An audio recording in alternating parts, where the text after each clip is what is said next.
Hello दोस्तों, आप सबका फिर से स्वागत है आपके अपने यूट्यूब चैनल फिजिक्स दा में। और मैं हूं आपका दोस्त टीसी यानी कि तापोश चैटर्जी। आज हम लोग वेव ऑप्टिक्स के दो इंपॉर्टेंट डेरिवेशंस लेके आए हैं। Reflection on the basis of wave theory और refraction on the basis of wave theory. इन दोनों में से एक क्वेश्चन जनरली हम लोगों ने पाया है कि पूछा जाता है। तो आप इन दोनों डेरिवेशन को अच्छे से देखिए और इसको खुद से प्रैक्टिस कीजिए। और अगर आपके एग्जाम में आता है तो एकदम फोड़ के आइए इस डेरिवेशन को और फुल मार्क्स इसमें उठा के आइए। तो चलिए ज्यादा इधर उधर की बातें नहीं करते हुए क्लास को स्टार्ट करते हैं। वेव ऑप्टिक्स का topic reflection and refraction on the basis of wave theory.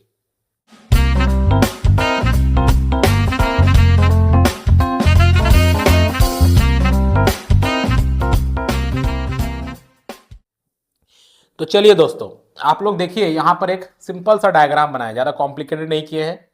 ये जो डॉटेड आप लाइंस देख रहे हैं, ये डॉटेड लाइंस क्या है? ये है wave front coming from distant source. मतलब कहीं दूर पर कोई सोर्स है और वहां से जो वेव फ्रंट्स आ रहे हैं, तो किस तरह के वेव फ्रंट्स आ रहे हैं? प्लेन वेव फ्रंट्स आ रहे हैं।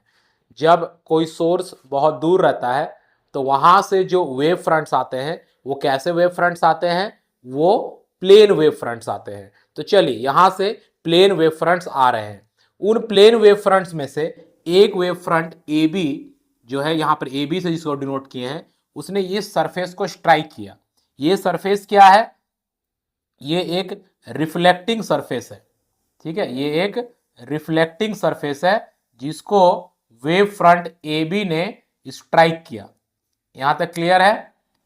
अब हम लोगों को यहां पे एंगल मार्क करना है। कौन सा एंगल? Angle of incidence. तो ए बी जो है, इस ए बी को हम लोग क्या पढ़ेंगे दोस्तों?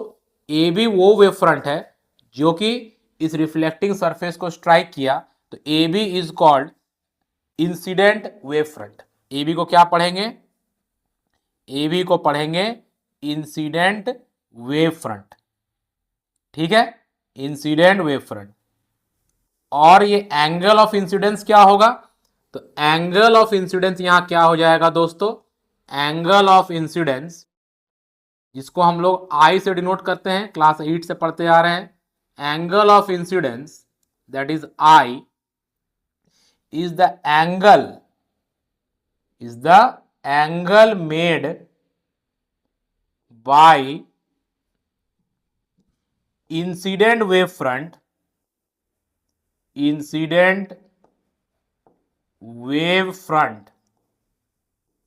with the surface, with the reflecting surface।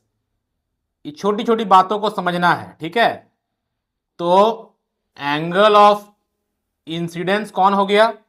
Angle made by incident wave front. Incident wave front कौन है यहां पे?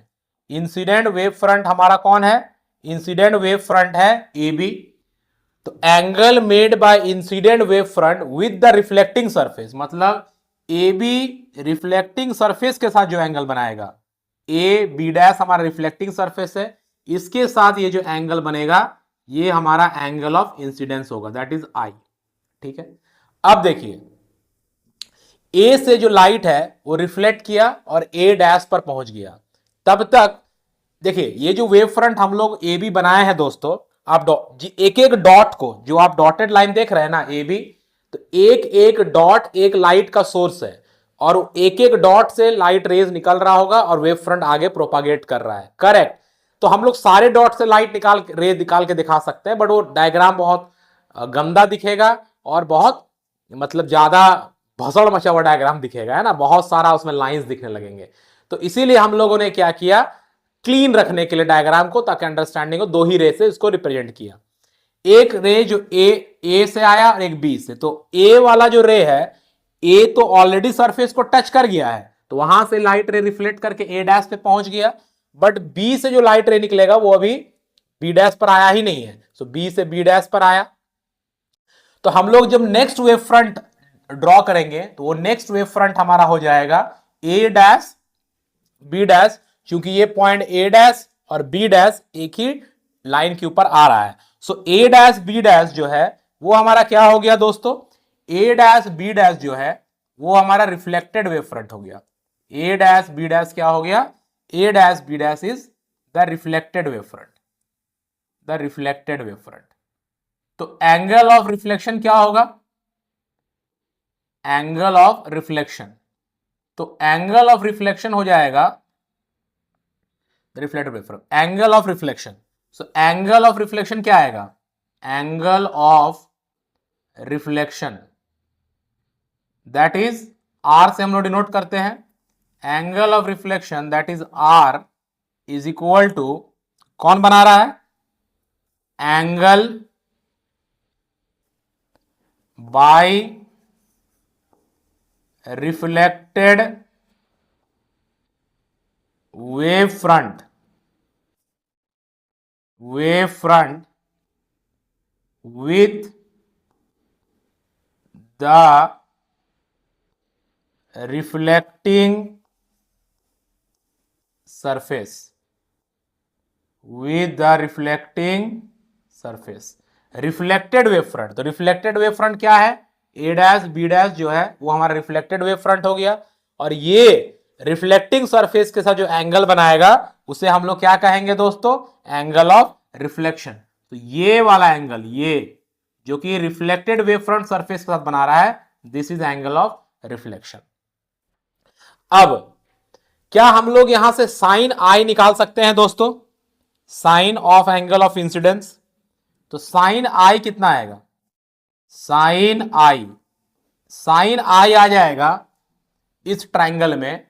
और एक चीज, जो रेज आ रहा था वो हमेशा वेव फ्रंट पर परपेंडिकुलर होता है, तो ये 90 डिग्री होगा, है ना, और यहां भी रेज जा रहा है तो ये भी 90 डिग्री होगा, ये याद रखना है, ठीक है।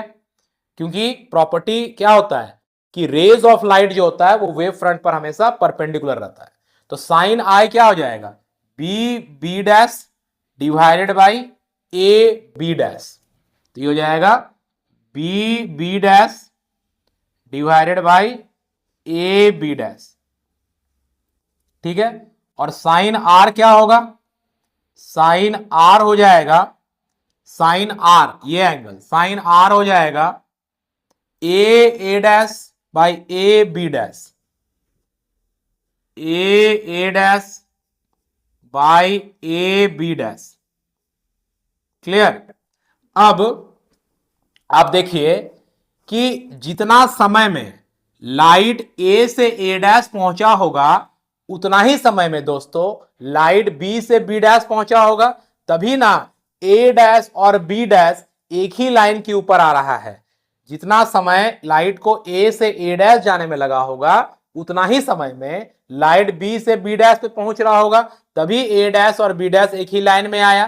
तो हम लोग लिख सकते हैं sine I is equal to B B dash को लिख सकते हैं। स्पीड, अब मीडियम एक ही है तो किसी एक मीडियम में लाइट का स्पीड तो सेम ही होगा, तो बी बी डैश को लिख सकते हैं भी into T by A B dash, और साइन आर को लिख सकते हैं फिर ए डैश, उसी मीडियम में है A dash, distance into time, time same लग रहा है, स्पीड सेम है क्योंकि मीडियम सेम है, बाई ए बी डैश।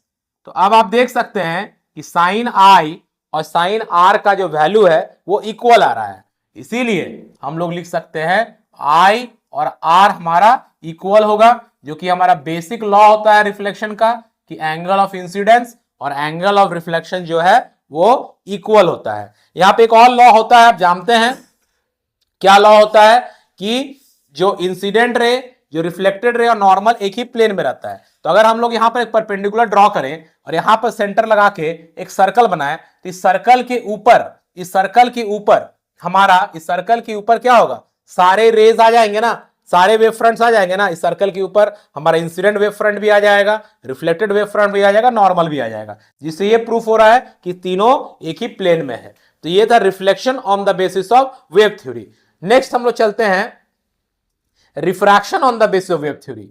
अब यहां पर देखिए फिर से ए बी हमारा एक सरफेस है, सॉरी ए बी डैश हमारा एक सरफेस है, और उसी तरह से प्लेन वेव फ्रंट्स आ रहा है, यहां पर स्ट्राइक किया। अब लाइट मीडियम 1 से मीडियम 2 में जा रहा है, तो यहां पर ए बी क्या है दोस्तों, ए बी जो है वो हमारा इंसिडेंट वेव फ्रंट हो गया। जो कि पिछले वाले केस में भी था। इंसिडेंट वेव फ्रंट हो गया, करेक्ट। और ए डैश बी डैश यहां पर क्या हो गया, ए डैश बी डैश जो है वो हमारा हो गया रिफ्रैक्टेड वेव फ्रंट। ये क्या हो गया, रिफ्रैक्टेड वेव फ्रंट, ठीक है, क्योंकि यहां लाइट का रिफ्रैक्शन हो रहा है। और क्यों रिफ्रैक्टेड वेव फ्रंट बोल रहे हैं, इसलिए इसको रिफ्रैक्टेड वेव फ्रंट बोल रहे हैं क्योंकि ए से लाइट ए डैश पर पहुंचा, उस समय लाइट बी से बी डैश पहुंचा और ए डैश बी डैश एक ही लाइन के ऊपर आ रहा है, तो ये रिफ्रैक्टेड वेव फ्रंट हो गया। अब ये हमारा इंसिडेंट वेव फ्रंट था, तो ये एंगल हमारा आई हो जाएगा। ये हमारा रिफ्रैक्टेड वेव फ्रंट है, तो ये हमारा एंगल आर हो जाएगा, क्योंकि एंगल ऑफ इंसिडेंस का मतलब इंसिडेंट वेव फ्रंट जो सरफेस के साथ बनाएगा, और एंगल ऑफ रिफ्रैक्शन का मतलब जो रिफ्रैक्टेड वेव फ्रंट है वो सरफेस के साथ बनाएगा। चलिए अब यहां से साइन आई लिखते हैं, साइन आई। तो साइन आई क्या हो जाएगा दोस्तों, ये परपेंडिकुलर है यहां पे रे ऑफ लाइट, ये भी रे ऑफ लाइट है, ये भी परपेंडिकुलर है, तो साइन आई हो जाएगा B B dash divided by A B dash.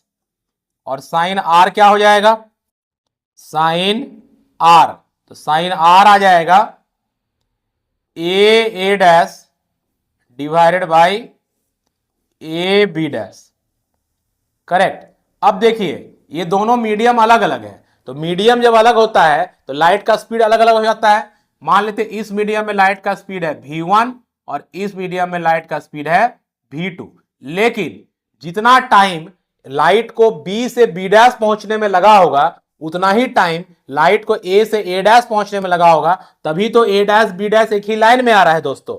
इसका मतलब टाइम सेम लगा बट स्पीड अलग अलग है। सो b b डैश को हम लोग लिख सकते हैं v1 into T divided by A B dash, और हम लोग ए डैश को लिख सकते हैं v2 into T divided by A B dash.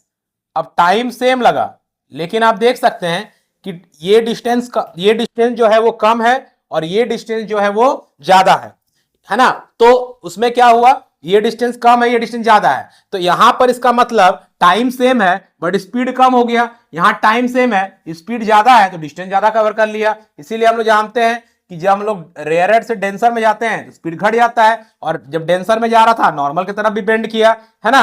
अब इसको डिवाइड कर दीजिए, sine I divided by sine R. तो साइन आई को साइन आर से अगर हम डिवाइड करेंगे तो हमारे पास क्या आ जाएगा दोस्तों, v1 by v2, speed of light in medium 1 by speed of light in medium 2। और इसी चीज को हम लोग रिफ्रैक्टिव इंडेक्स कहते हैं, और कांस्टेंट रहता है गिवन पेयर ऑफ मीडिया के लिए, और इसी को हम लोग स्नेल्स लॉ भी कहते हैं, है ना। तो स्नेल्स लॉ भी वेव थ्योरी से प्रूफ हो रहा है। So this is very important derivation, आप लोग इसको अच्छे से कर लें और इसमें फुल मार्क्स उठाएं। इजी भी है, बस एक बार प्रैक्टिस कर लीजिएगा। डायग्राम इसमें मेन है, डायग्राम सही से बनाइए, और बाकी तो कैलकुलेशन बहुत सिंपल है। तो वेव ऑप्टिक्स में देखिए बेसिकली क्या पढ़ना है, ये दोनों डेरिवेशन पढ़ना है, थोड़ा सा हाइजेंस प्रिंसिपल पढ़ना है, यंग्स डबल स्लिट एक्सपेरिमेंट पढ़ना, डिफ्रैक्शन ऑफ लाइट पढ़ना, बस यही 3-4 टॉपिक तो है ही, उसमें ज्यादा घबराना या पैनिक नहीं करना है दोस्तों। तो चलिए मिलेंगे फिर हम लोग नेक्स्ट वीडियो में नए किसी और दूसरे टॉपिक के साथ। आप लोग अच्छे से पढ़ाई करते रहे और हम लोग उम्मीद करेंगे कि हम लोग मिलकर अच्छा रिजल्ट प्रोड्यूस करेंगे। मिलते हैं नेक्स्ट वीडियो में, बाय।